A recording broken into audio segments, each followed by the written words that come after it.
Абеліскі і помнікі загінуўшым ёсць у кожным населеным пункце Беларусі, і ў маленькай вёсачцы, і ў вялікім горадзе. Мы помнім пра ахвяр вайны і герояў. Кожнае пакаленне беларусаў ведае пра вялікую айчынную, подзвігі смелых і самаахвярных барацьбітоў.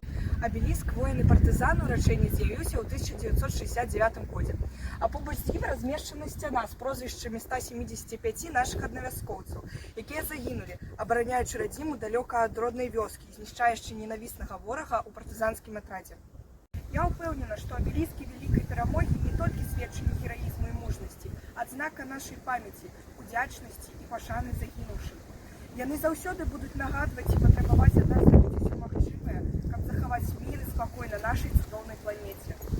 Адмовіцца ад памяці, забыць гісторыю, значыць страціць будучыню, упэўненасць у заўтрашнім дні, страціць сябе як народ, як нацыю, здольную аб'яднацца і супрацьстаяць ворагу. Наша сіла і магутнасць у адзінстве ідэй і ўчынкаў, у праяўленні гонару і патрыятызму, у захаванні нацыянальнай годнасці і ўсяго, што мы называем гісторыяй Беларусі.